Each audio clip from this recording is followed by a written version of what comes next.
教我们运行原油还是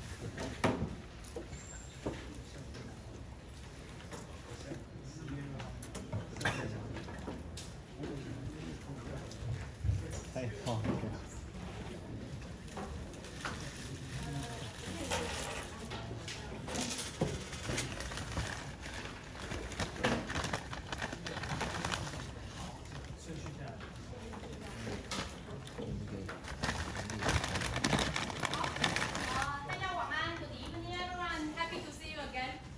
I know it's very late in the semester. Today we have a great honor to invite Wang Jingwen. He is actually former specialty market lead from the IAN. 那今天我们很高兴邀请到黄静文，他算经理吗？副总监，对，副总监。那他其实最近刚好进入到短期，大家自我介绍他自己。那今天的主题也会跟你们前几周听到的讲题会有点不一样，希望大家能够大开眼界。So we will have Wang Jingwen today to discuss a little bit different topic this week, and then it will not really about the technical stuff itself, but more around the entire sort of the environment of this wind industry. So I hope that you are going to be very excited about the gas lecture today and enjoy yourself. 好。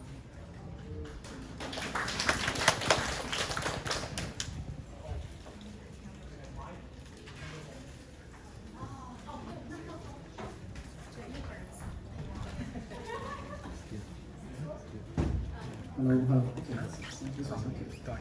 我应老师的要求，我当然是台湾人，但我等下课程会用英文来讲，那这是有一个 reason。So this course always use English, you know that the purpose behind that is because we have a discussion. Should I try Mandarin or English to have this course? We have an idea. We find out that in offshore industry, actually.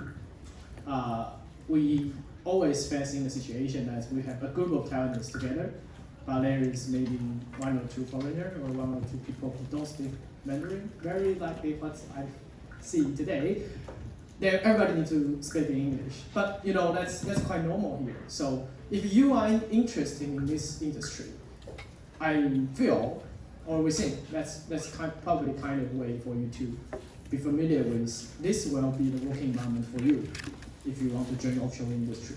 So again, today I'm Jingwen Huang, or Jingwen, and today I will share more about soft things rather than like really hard things like engineering or construction. That's not the things I will share with you. What I want to do is talk about myself, how I work in this industry, and what I think about the transition, what I think about the renewable industry, and what kind of work you can think about in this industry. Hopefully that will give you some idea that, okay, what kind of function or what kind of job you can expect yourself in the future that you can contribute to.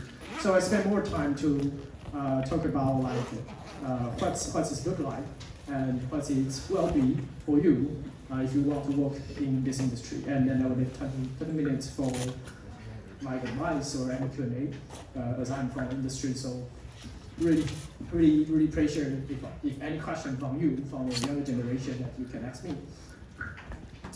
Yes, I will have a break, like after my energy transition section, I have a break. So don't worry about that. So this is me, maybe 6 years ago. Anyway, I try to have a better photo, but probably that will be the best one for me until now. So you can see my experience. I was the associate director at EIM RCG. So RCG was originally I worked for RCG. It's called Renewable Consulting Group. It's a consulting company. But this company got acquired by EIM, another consultant, 2 years ago. So no matter we call ourselves EIM or RCG, that doesn't matter. We are the consultant for the renewable industry. And I'm here, I just changed my job recently, so I worked here for 4 years. And before I joined RCG, I actually work for KPMG and Big Four accounting company for their sustainability consultant development advisory. So That's also given me some idea after my study in the UK, back to Taiwan, and try to find a job. And this is my starting point. Something more interesting to share with you. I actually work as a research assistant in Institution of Oceanography. Anyway, so I worked there for 1 year, working on vessel and in office to produce like GIS mapping, a lot of things during that time. And before that, actually, I do an internship for the legislature as an assistant for about a year. So all of this become part of interesting part of me, helping me to be more inclusive or to be more capable to work in this industry. So I also graduated from NTU, from Geography, Department of Geography. And after my military service, I went to UK, to Edinburgh University to study carbon management. So that's really briefing about me. Then I will enter the section to talk about the story of myself. So today, actually, you will hear story after story, rather than like really hard issue or really like direct knowledge. Feel free to raise your hand, or you can discuss with me in the Q&A section, and hopefully that will give you some idea about what it will look like for your career or for offshore industry. So this is how I begin, why I study in Department of Geography. I don't know if anyone knows this movie or documentary or book. Could you raise your hand? Okay, good. 3, 4, okay. Yeah, this is actually why I choose to study geography, and that's why I'm interested in climate change. So I highly recommend you to go back to read a book or watch this video. So it's talk about why climate change is happening, or I would say that's really 101 lesson for you if you are interested in climate change. And that's how I began to start my journey here. And it's really interesting part for me to say, oh yeah, there's something happening, but like in Taiwan we're doing really, really little things, and what can we do, and what can we change the world? So that's why I entered into this department, and in geography, the Department of Geography, actually I'm just an ordinary student, quite normal.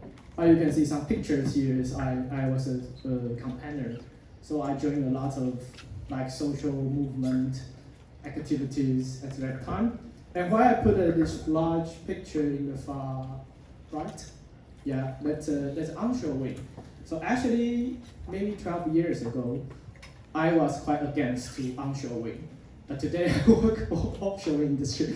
Anyway, that is one of my campaign with my friends at that time. We have a campaign in Miaoli, Polong, against to the onshore wind development. And there are other pictures about what's my college life on the street. There's like you can see the right side of the picture. That's actually in legislature yuan. That's for sunflower movement, 太阳花运动. So that's in another side of that. So, but what I want to share this story is I'm quite a normal student at that time, probably just like you.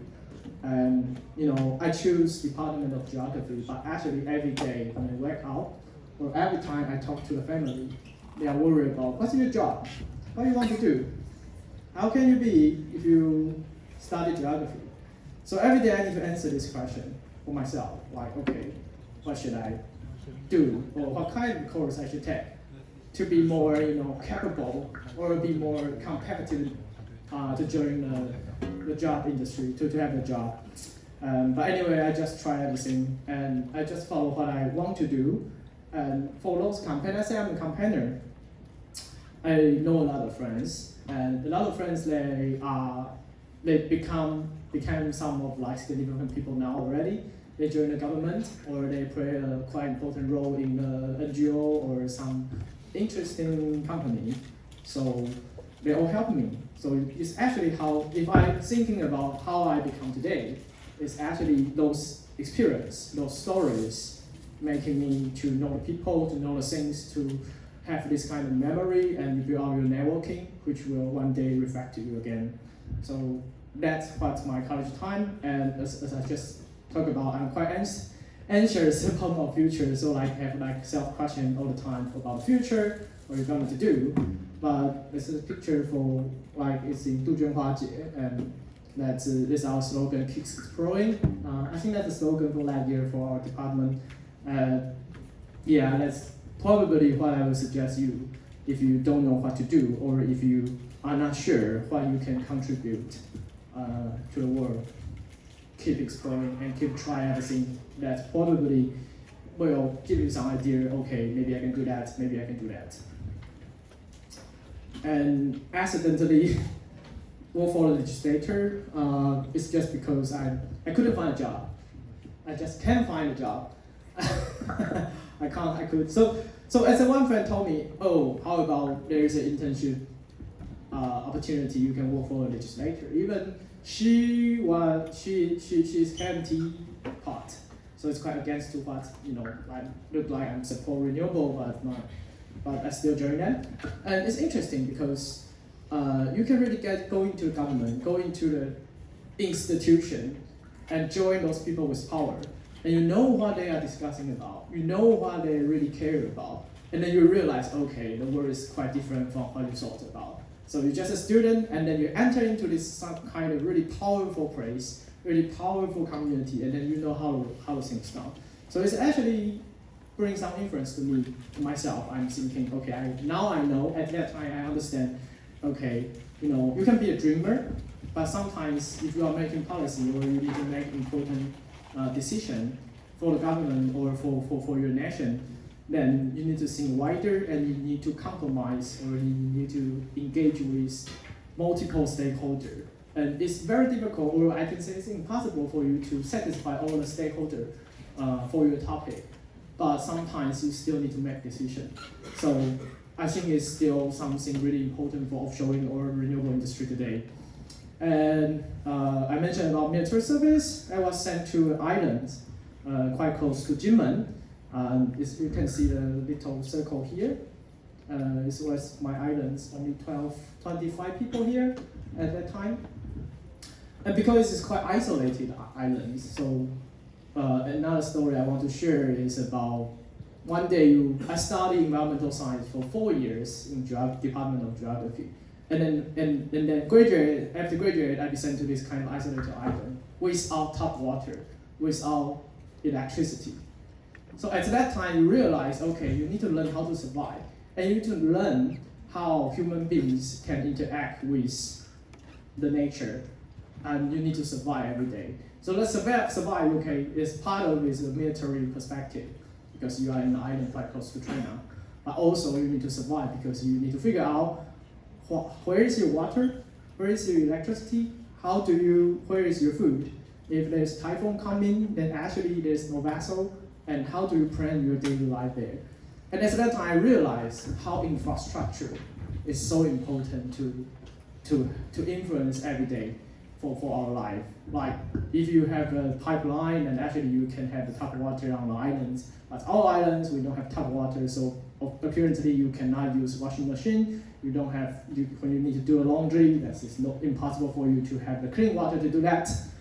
Then you realize infrastructure, these terms come into my life, and understand that, okay, if you really want to make things change, or you want to change the society, infrastructure is quite important. And I work on a vessel, normal ocean, that's a probably skip the part. And I went to Edinburgh University for my master's degree. Why I put this picture is actually my supervisor. And I always say, okay, studying abroad is always great. For me, it's kind of different experience. I will encourage all of you, if you've got opportunity, no matter it's a master's degree or it's just exchange student opportunity, you should try your best to take it.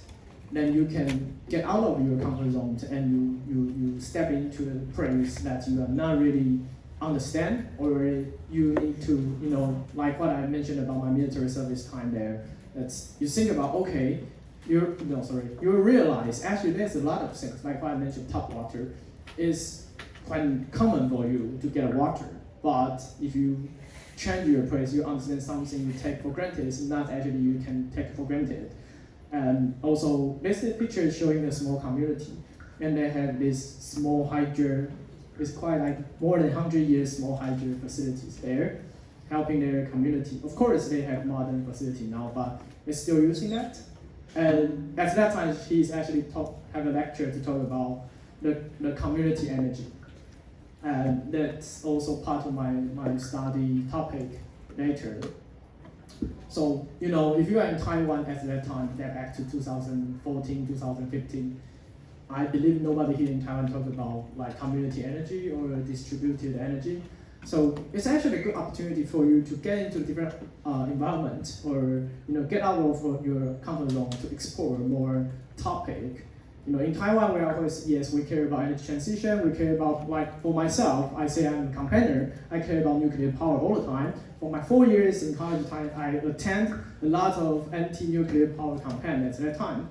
But actually, there are more things you can think about. There are more things you can, explore. Probably there's a solution for Taiwan or for whatever you want to develop in your career. So, advice for you again. And when I come back, I joined KPMG as a sustainability consultant. And actually, at that time, I don't know about consultant at all. I have no idea. I don't know anything about KPMG or PwC or UI. So question for you. Anyone know Big Four accountant? Could you raise your hand? That's a part of you. So yeah, so at the time when I studied carbon management back to Taiwan, only thing I think about is, okay, probably there will be a carbon trading scheme in Taiwan soon. I just shared this story to the teacher. And until today, it's probably 7 years past, we still don't have our carbon trading system in Taiwan. And so you can understand when the time I studied in the UK for carbon management because I believe I can get a job here. But when I come back to Taiwan, I realize I still cannot get a job for carbon management or anything relevant to carbon. This is probably the only thing I can get. And this is the interesting because I am somebody from College of Geoscience or like Science, College of Science. I know nothing about like business and management and like Big Four. I have no idea about. So like I just asked the question, do you know a Big Four? Because actually when I at your age, I know nothing about Big Four at all. But when I joined this company, I actually get a different offer at that time. And I asked all my friends and classmates saying, oh, should I join this company? And that nobody know KPMG in my community, in my friend zone. And the why I still join this company is because they said, oh, like you get 5 offer, great for you, but this company look really interesting and nobody know. How about why don't you just join them and you can get your experience and then you can tell me this company is good or not. So that's true. That's why I joined KPMG, but it started another new journey for me, become a consultant for sustainability. And everything is quite new. It's 2016 in Taiwan. People start to think about CSR report, to think about their carbon reporting. Everything is just new. So, and also SDG, of course everybody knows SDG now, and it's 2016. So we need to be the kind of promoter in Taiwan to talk to the corporate saying, you need to cut your emission, you need to think about energy transition, you need to think about CSR, you need to care about ESG, you need to think about your target for SDG. And so it's quite frustrated, I can tell you. So that's why I have this picture. Everybody can see my right hand have the SDG 1, no poverty, which is meant for myself because I need a job and I need to pay for my 学贷, sorry. So that's why I have this no poverty on my right hand, and I have the health or something well-being on my left hand. It's like balance of myself actually. So it's a kind of self argument saying like, okay, you want this job, and we quite enjoying that. I really like sustainability things and all the work I've done in KPMG time, but it's really tired and it's really frustrated and it's really, really difficult. Every day I have a new challenge. You need to know how to communicate with different people. You need to convince your client that, okay, this is important thing for you, you need to follow. And it's really challenging, I would say. So I would say, yeah, consultant, but not a fancy one. And that's another thing, I say trying to jump into the sea, is actually I changed my job from the sustainability industry to offshoring. So that back to 2018. Can anybody raise your hand, tell me what's important in 2018 in Taiwan for offshoring industry? What happened in 2018 for offshoring industry in Taiwan? Come on, you see your last lesson. If you still don't know what happened in 2018, I will be really shocked. Anyone? Nobody? Really? Jennifer, could you tell us what happened in 2018?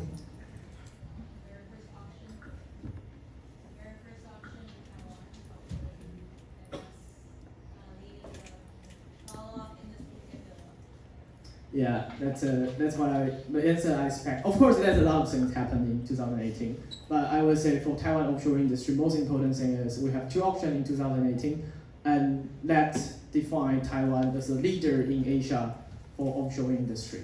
So we are not too far. What time is it now? 2023. So we actually 5 years ago, we keep growing, we keep developing, but why I say this is a milestone for Taiwan because it's the first time Taiwan demonstrate ourselves that we can have our policy landing and we can attract a lot of international developers come to Taiwan and believe Taiwan is actually the market they can get a profit and it's worth for them to set up their team here in Taiwan to develop their wind farm. So as actually that time, I have some opportunity to engage with the European Chamber in Taiwan and they have a report and actually I'm the editor for that report on my hands that's called something energy transition, next generation energy. You can see I'm still quite young at that time to stand by another old person.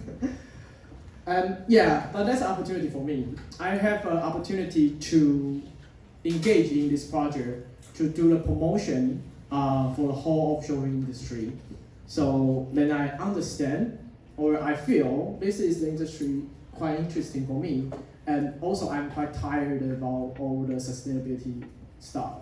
I believe part of you or some people just sitting here also think about, oh, CSR, ESG, SDG, sustainability is quite cool. I admit that they're quite cool. I'm still really interested on those topics. But in one day, you will be tired about writing report and keep talking to people saying, this is important to you. And just like terrible mothers telling their children, this is good for you, this is good for you, but why you are doing fuck up? So, yeah. So that's why I changed to energy industry because I feel that green energy industry or doing offshore wind will be the things really can make things happen or really change the things. So that's the reason I say I jumped into the sea because I was, probably in the sky. Because people are joking, those were us doing as advisory for sustainability. We are like the people on the sky talking to the people saying, you should do that, otherwise you will fuck up in 10 years later. So, and that's the time from the sky jumping to the sea for me. But another story is I joined RCGS 2019, and things quite well in the beginning. Then, like I keep mentioning about 2018 is the time beginning all the offshore industry in Taiwan, and people are so exciting. A lot of foreign developer, foreign supply chain, came to Taiwan and try to set out their business here. So I'm a consultant for them. I'm quite busy at the time, if you remember the first slide of me that I work for Igora, at that time it's EMBW, Northern Power, another big name developer, helping them to enter to safely landing in Taiwan market. That's what I did. But at that time, RCG in Taiwan is only 2-person company. So we are a UK company. We have about 50 people around the world, but only 2-person in Taiwan at that time. And so it's me and my director. And then my director jumped the boat. So changed to another company. So suddenly, RCG in Taiwan at that time only have myself. And if you remember, that's the year of 2020. that's a COVID year.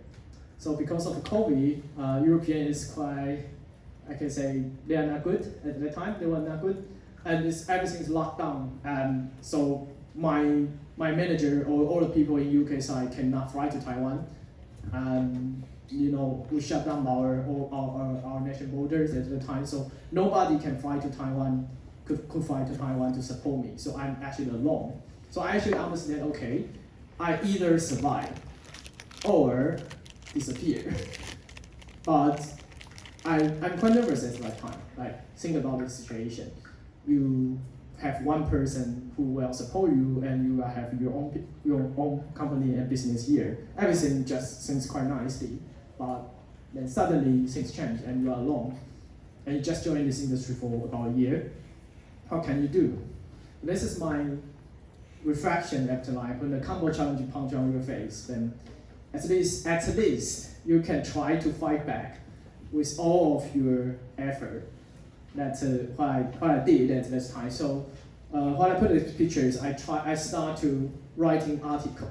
It's quite interesting. I just had a discussion with Professor Yang about this. So this idea comes from that time. I started writing article. I keep trying to be visible, because I just mentioned if I don't do anything, I will just disappear in this industry. So I try to write a lot of article on the media. I try to go out to connect to different people. I try myself, as I mentioned, I have different networking during my college time. So I visit different friends, different people in different industry. Some people have become, like I just mentioned, they are policymaker now, or somebody working in city government. They all show their friendliness to me and helping me. And then, the story was quite good that, okay, I actually stand out, and I got my 2 promotion in 2 years, I would say. So I was associate in the beginning, and I've moved to senior associate and principal and associate director. So for a lot of people in this industry, there was like talking to me, wow, you are amazing, you just got triple promotion in 2 years. How can you do that? I say, like if you survive, then you can get it. But still, like if today I go out and say I'm associate director, or actually next month I'll become director, people will say, oh, you are just at your 30s.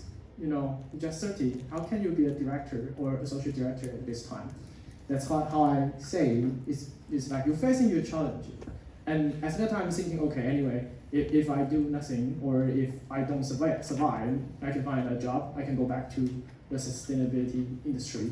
But anyway, at least I have to talk to myself, I need to do something. If I do nothing, I will be nothing. So that's the story behind that, and that's the story how I stand out in this industry. So this 9 and 10 is actually the recent photo that I mentioned. I changed my job. I just leave my previous job in RCGIN 3 weeks ago or 2 weeks ago. The lady is here is my line manager. She's a director here. She also left at the same time.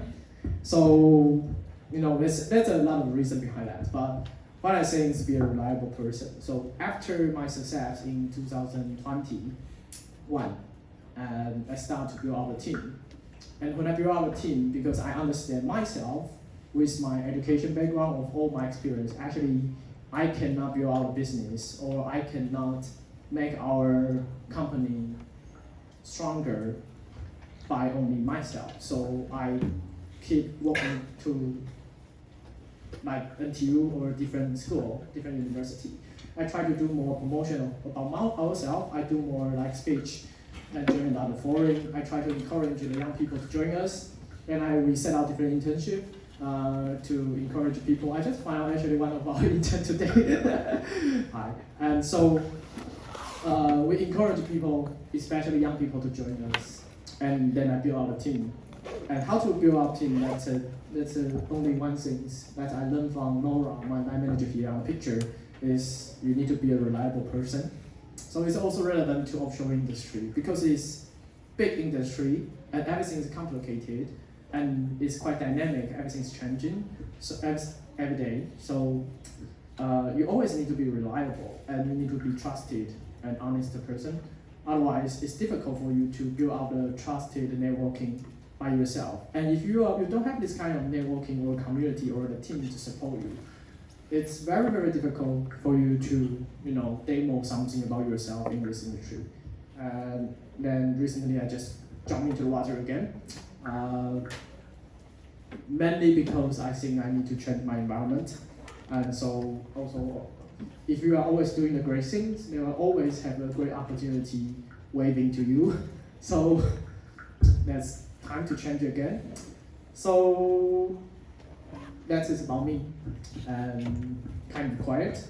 So anyway, I do this because I speak English. Anyway, I will give one opportunity or two if anyone want to raise any question or anything make you interesting. Yeah, ladies there, and then you first. I have two questions. Yeah, let's go ahead. The first one is, why did you oppose onshore wind as a student? And the second question is, can you tell us more about your new big leap or new big jump?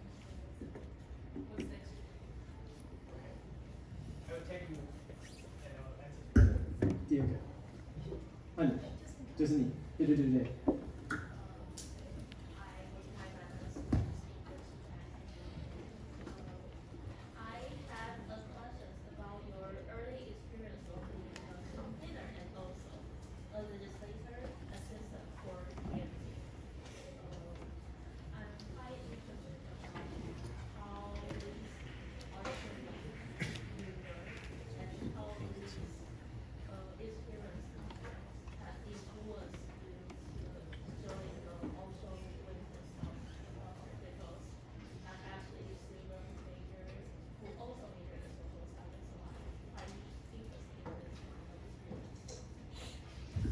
Thank you. Thank both of you. That's really the question that I really want to answer. First one, onshore wind. Why? I can say I'm kind of naive or kind of, I'm student. Student can do anything. And you will always be forgiven. So there's also one tip I will give you. Don't hesitate to making something different or making something, challenges. Or don't hesitate to reveal your disagreement or reveal your anger about something topic. And for me, it's actually because one course, we have a field trip to Miaoli, and we engage with some local people. It's about a course. And then we understand, okay, they are quite against to the onshore wind locally.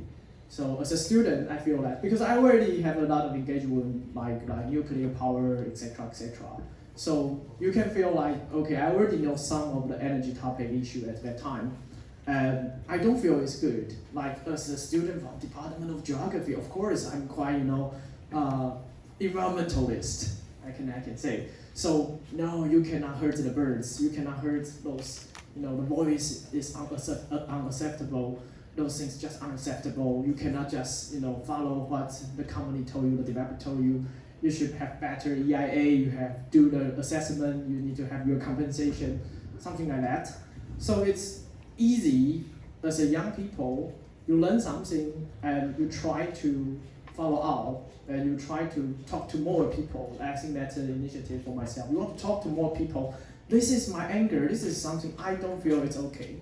So, so as also I try to tell you, like, if you feel something you are not okay with it, then you need to talk to more people. And during this discussion, probably you will realize yourself more, and probably you will understand the topic more. So for myself now, I'm definitely not against onshore wind anymore, because I know that renewable power is important, and I know there are better design, and I know there is environmental assessment there.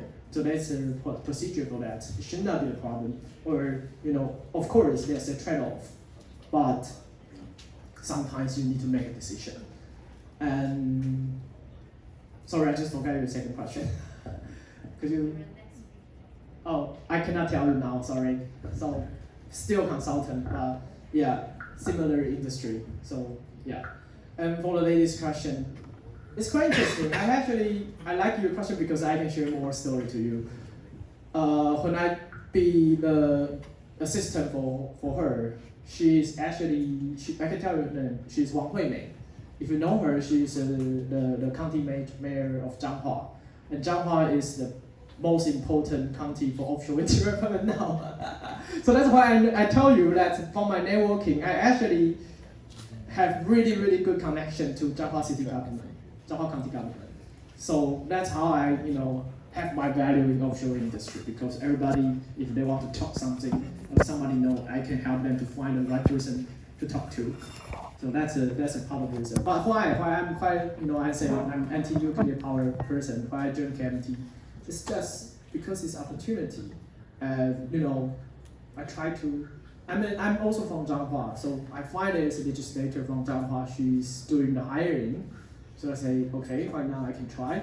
Even this is the only thing I can get at this time. Of course, probably I want to join different people, but this is opportunity and it's quite low-hanging fruit. Why don't I just join her and probably I can change to other office in the legislature yuan. But I didn't leave because it's also what I'm trying to say. There's a funny story. At that time, there's this in 2014 to 2015. There's a discussion about Greenhouse Gases Reduction Act. So 温室气体管制法. So there's a discussion at that time in 2014 to 2015. And in Taiwan, they will have different versions about the act. Like they will have the 行政院版本 and the KMT 就国民党版本、民进党版本. So they will have a different version and be voted in the legislature yuan. And so like all of the KMT party, nobody understands greenhouse gases at that time. Seriously. And it's, you got a system from National Taiwan University Department of Geography. You should join our discussion. So I helped them to draft. So it's actually kind of, it's just good of feeling that, I'm writing the KMT version for them. Even I'm not quite supporting them, but it's good for me to have this opportunity to write something really important at that time. So anyway, that's the things behind that, why I stay there. And of course, in the end, the version is they will always use the executive yuan, the 行政院版本，因为正常来说就是行政院期的版本一定通常会过。那各个党派就是 every party propose different version is just maybe to propose something to show that we are still care about this. That's not true. So yeah, that's a kind of answer and more story behind that. And then energy transition. Why I want to talk about energy transition is because I know this program, this course is about offshore wind, but I really keen to tell more about energy transition because I think you need to understand why you need to build out offshore wind farm. It's because people believe in no matter sustainability or energy transition. It's just like you have 大巨蛋, and do people still care 大巨蛋is for basketball? Like in the end, if I ask you, like probably like this guy, 对这同学, so what do you believe? We need offshore wind farm. 你觉得我们为什么需要离岸风电？我们需要那个算是。apart from that，除了这个答案之外，能源的种类需要干净，危害地球的能源需要淘汰。Yeah, that's a pretty good answer. So yeah, that's our story. I'm setting out wrong order. So anyway, yeah, so I think people need to understand why we need offshore wind farm. It's not because we want to build out something pretty, or it's not just because we are rich, so we want to spend our money. We do have our purpose, we do have our goal, no matter you are following SDG or you are following your benefits of your nation. You need energy transition. So that's why I want to talk about energy transition in the beginning. And this is a plan about the government. I think it's just the Taiwanese government plan. It means nothing. But what I want to show you is that's a drastic change, really drastic change. Today, I got data from Energy Administration. It's a September. So we have 11.5 gigawatt solar. In 2 years later, we plan to double it. And by 2030, we want to have 31 gigawatt at least. Long term, we want to have probably 80. Difficult challenges, but that's our plan. For offshore wind, everything is quite challenging now. So we have 1.7 gigawatt by September this year. and we want to have 5.6 gigawatt, which I believe we will not make it. But anyway, that's a plan, right? You need to set up your target and have your action plan. And in the long term, the government wish we can have 55 gigawatt by 2050. So that's a lot. That's really, really a lot. It's like you can, it's like you invest $100 in the stock market, and then you want to be a millionaire 5 years later. So it's significant change. So it's not only about how you look into the system, it's about all your life. So you need to imagine that you are living in Taiwan every day, and all the infrastructures I just mentioned about my story, all the society, all the system, policy will change. Otherwise, we will not see this drastic change in Taiwan. So I hear the bell, but I will probably have another 20 minutes, and I will have a 10-minute break. So globally, energy transition is keep happening. So why I want to have this slide is like sometimes I discuss with people, especially the people are not quite familiar with this energy topic. They will tell me energy transition is quite new. But I want to tell you is energy transition is not new. Our human being, actually we have several times of transition already. So 200 years ago, we still burned biomass. So like wood, those things. And then we have coal. We use a lot of coal in the Industrial Revolution. Then we start using more machine, and we have more emission at that time. And probably around after World War II, we use more and more coal, and also more and more about natural gas and oil as well. So we actually relied on fossil fuel, probably after World War II. And we built our society on fossil fuel after that. But before that, actually, it's not about fossil fuel. It's actually mainly about like we live with those wood or the biomass for a long time. So we can say we are quite renewable person 300 years ago. And so that's already something changed. And I can say that probably you know about North Sea in Europe. North Sea is quite famous place for oil and gas industry. And this place is bringing to the stage because of the energy crisis during 1970. So if it's not because this energy crisis in 1970s, probably North Seas will not be explored or they will not have that. But it's because North Seas, like why those European developers they are so good at offshore wind.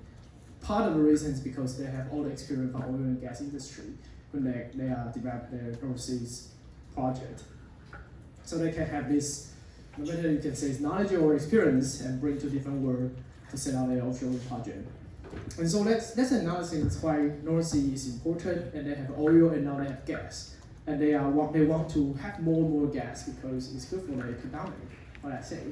And also they kind of rely on it, but they also understand that they need more clean energy to facing the energy transition.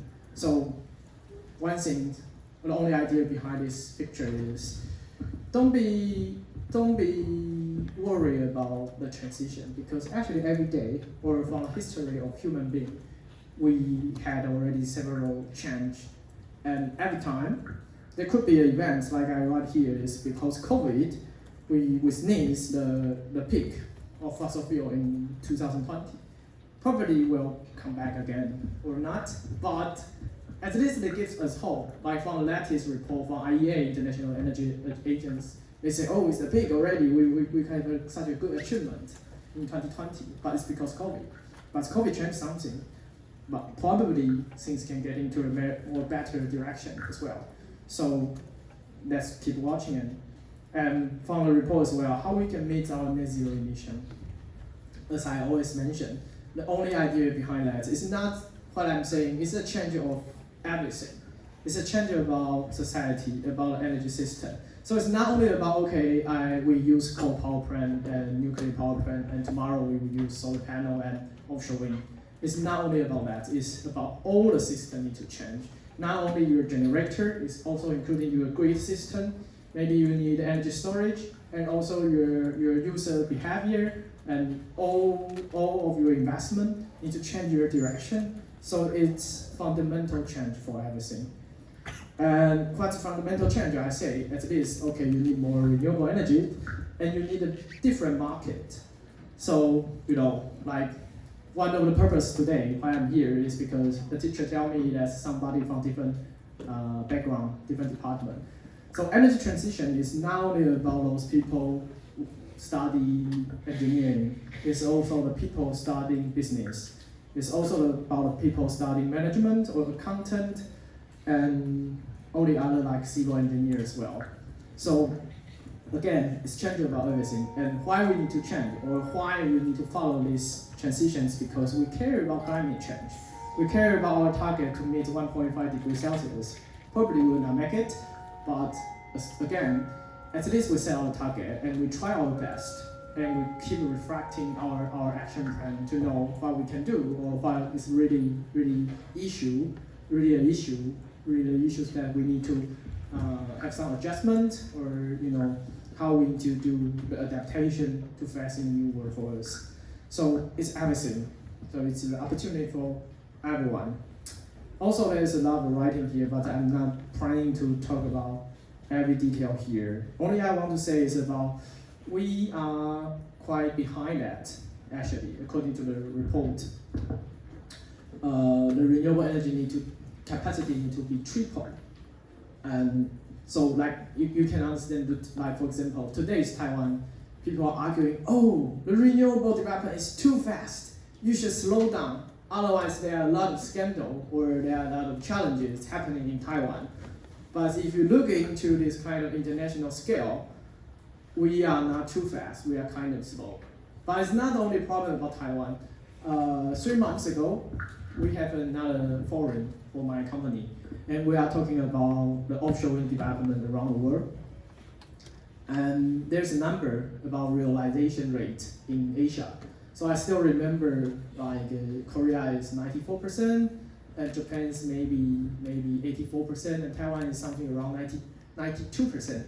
Something is just a number, but the idea is behind that is like, okay, Korea, Japan, Taiwan, our realization rate for renewable energy development is about around 90%. And like some people raise the question, so we are not good, right? Our government is so bad, right? Because we didn't make 100%.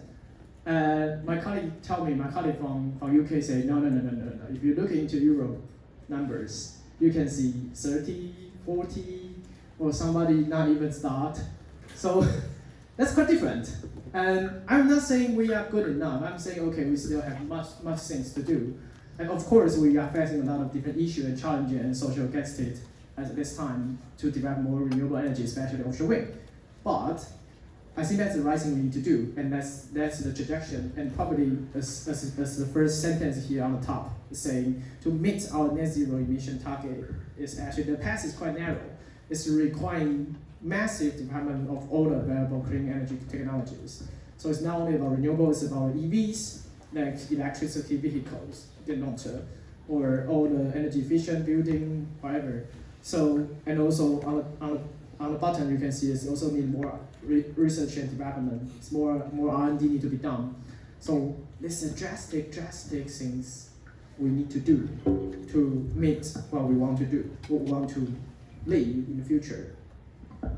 And one thing you can see into the numbers here I want to share with you is here. You can see the annual, I'm also quite shocked here.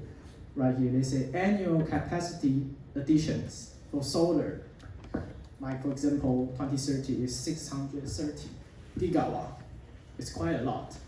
So Taiwan government want to have 2 gigawatt solar panel annually. And globally we need 630 something, which means, do you think Taiwan is too much, or is because we just need them? I don't have a clear answer for that, to be honest, but you can think about that, because it's always, we can see this kind of international think tank report saying, oh, this is the way we need to meet net zero. But reality Taiwan just have less than 2 gigawatt development, there's a lot of issue rising, and everything is slowing down. But it's I have to say, for net zero target, it's quite difficult, but we still understand that's the way we need to go.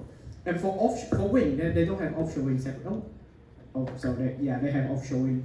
So which offshore wind need to have 80 gigawatt globally. But you need to think about that. It's not everywhere you can have offshore wind.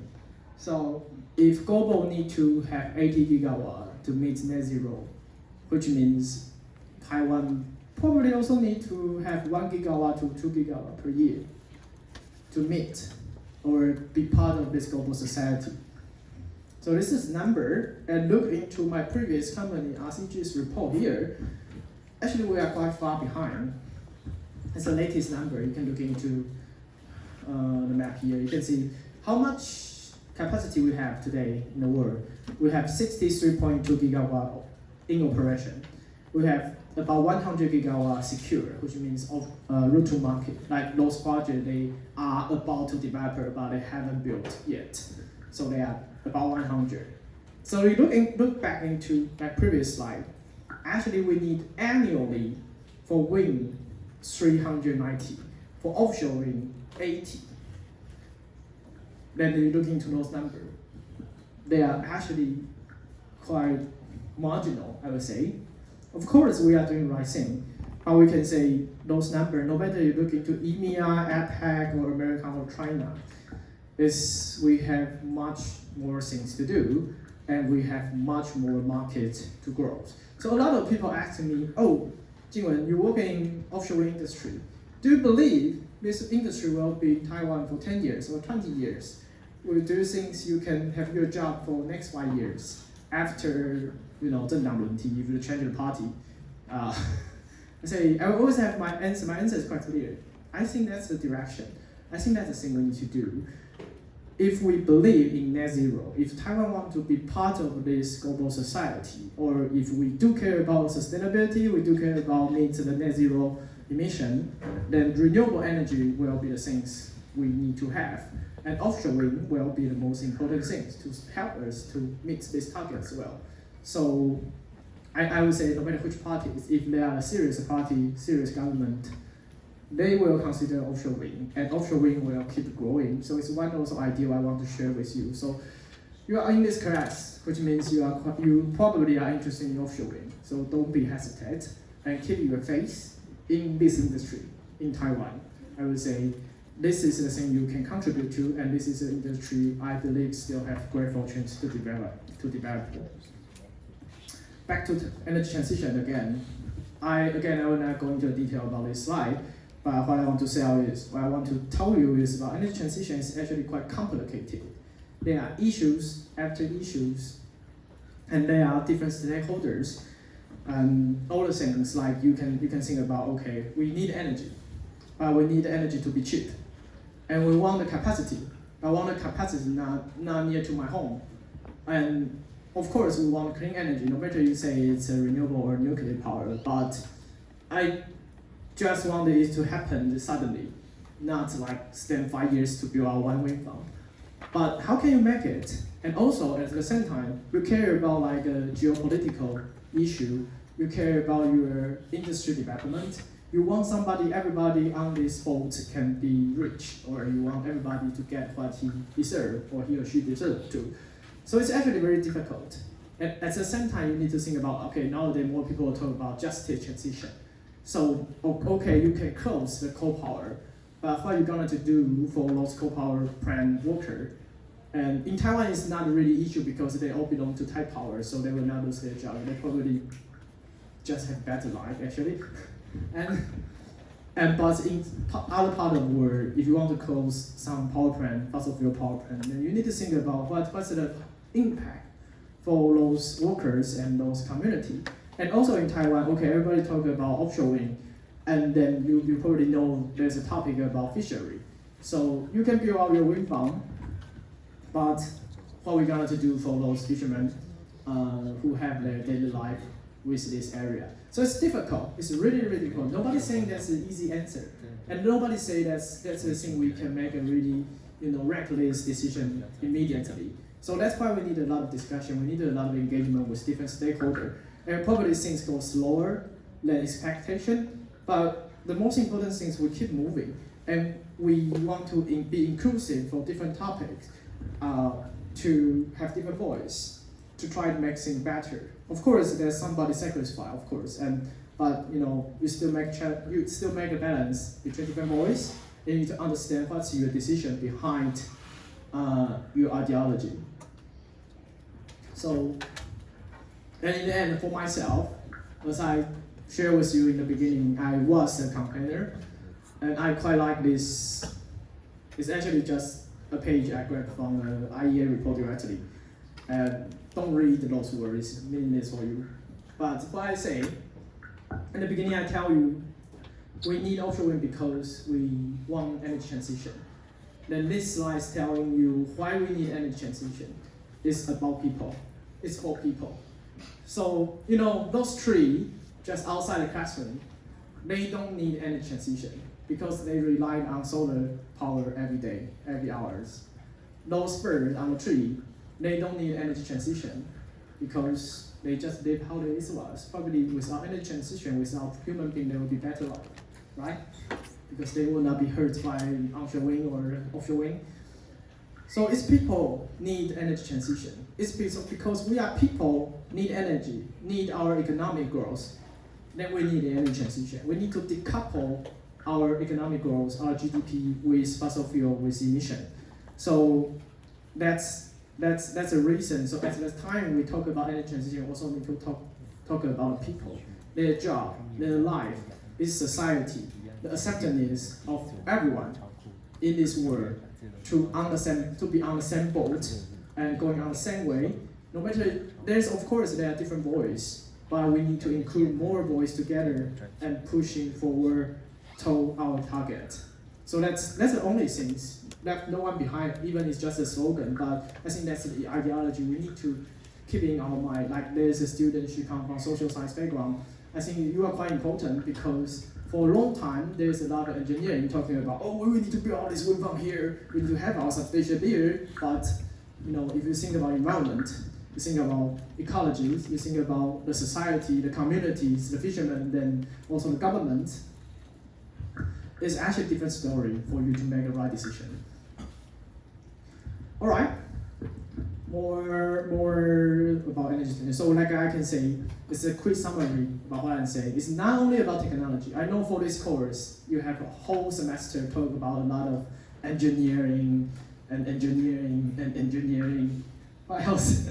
I don't know, I didn't join your course, but actually, I probably believe you have known a lot of things about like technology and engineering. So that's good for you. But at the same time, you need to understand about the supply chain. So, supply chain and industry, that's also about engineering, but it's a different perspective because you need to think about, supply chain may have different view. You think they should do that, but probably they cannot do it, or they have different thoughts about that. And also your infrastructure. Like in Taiwan, probably you already know that why we are quite delayed for the offshore wind construction. One of the reasons is because we have limited port. So now the government said our Taichung port is the best for offshore wind industry. But if you want to build our 1.5 gigawatt or 2 gigawatt in Taiwan water, it's actually difficult to rely only on Taichung ports because Taichung port is also a commercial port. They have a lot of use on it, and also there is a fisherman using Taichung ports as well. So you can see Taiwan only have Taipei, Taichung, and probably Budai or Kaohsiung ports that is available for offshore wind farm. So you need to think about that. If you don't have a proper port, then how can you build your wind farm? At the same time, about the grid. So Taiwan's grid, I will mention about this later. The grid is not designed for offshore wind or renewable energy, so you need to upgrade for your grid as well. And environment, of course, we need to do the environmental impact assessment. We need to know the resources. We need to know what's the impact and how to protect it in a society. So it's actually not only about, like people talk about just the transition, but it's quite vague. Behind that is you need to know it's all the things change. And in Chinese we say 典范转移. So it's kind of, you need to know what you believe in today. Today will change in tomorrow. And you need to change our mindset and how we behave here in this society if we do get more and more renewable energy in the future. So now goes to Taiwan, and probably my next slide before the break. So looking to the bigger picture first, those colors, the blue colors on the sea are the wind farm under developer or about to commission. Those green area on the sea are the projects they are planning to be developed and to be developed. And you can see the grid system, the gray line in Taiwan, because Taiwan's grid system is built out by Japanese from a long time ago in the colonialism age. So which means Japanese built out those main grid system for hydropower. We have a lot of hydropower in the mountainside, but our cities are in more middle side or like more west part of Taiwan. So what they did is okay, they have the grid taking the power from the mountainside for hydropower to the city, and then we build our thermal power plant close to the sea. So we have like a west-east direction line to connect, like for example, Taichung thermal power plant and connect to inland. So we have this kind of west-east direction line. But actually, this grid system is set out long time ago by Japanese. We actually need something new because we believe there are a lot of wind farms will come from the sea. But what's our plan to take them all? It's really difficult. It's an issue for Europe as well. Like, okay, so now people talk about energy island, talk about hydrogen, talk about energy storage. But however, what I want to tell you is we actually don't have a proper grid system to take all the renewable energy. And also, I believe you heard about the topic about like smart grid. We are quite delayed for smart grid development as well, so we cannot have a good data about the demand size and the supply side. So it's a challenging things, we need to fix it out. And looking into the small picture about Taiwan here, you can see the blue part. So those blue part here, like in the North Taiwan, the blue part, they are the grid with more capacity to get your power in. And you can see in South Taiwan, like Tainan and Kaohsiung, they are in red or orange, which means they have scarcity about capacity to feed in more power. Why? It's because we have a lot of solar project there already. So, no offense, but this country didn't have good development for Tainan and Kaohsiung for a long time. So that's why they are kind of lack of the infrastructure. And so because they the good infrastructure for solar, for the like a small project, for the distributed energy system, you can see that they are all red. So even we are so okay, we have good potential for solar power in Tainan or Kaohsiung in Taiwan, but actually we have limited feed line for that project. So that no matter it's for solar or offshore wind, it's really difficult. It's really difficult. So if you don't have this kind of thinking, if you only think about, oh, I look into the sea and I want to have my wind farm here, that's not enough. It's not going to work. You look into, okay, I want to have my wind farm here, this is the boundary, and I want to know where is the landfall, where is my cable to go, where I can connect to Taiwan power system, and who is my customer I can sell to. Sorry. So actually there's a lot of things. So that's why I'm saying this slide I call it the Taiwan energy landscape. Because you need to think about the landscape. You need to think about, okay, this is Taiwan, we are an island, and this is our grid system, this is our pipeline system, and we have like all the hydropower on the mountainside, we have some thermal power in the coastal area, we have nuclear power in South Taiwan and North Taiwan. And when I think about transition, it's about how I can make best use of what I have and to change to what I wish to, I want to, I expect myself to. So I'm kind of disappointed about the government because they are not thinking in the landscape. And that's also why I need to show this slide to you. Another day, if you are doing the planning or you are doing the policy making, think about the landscape, think about the Taiwan. Taiwan is not a big state like United States, but we are an island. You can actually think about, okay, what you have before you making a decision and planning. So that's it. Feel free to come to me during the break, or you can have the break now. It's about 40, so you can come back around 55. Okay, let's have a break.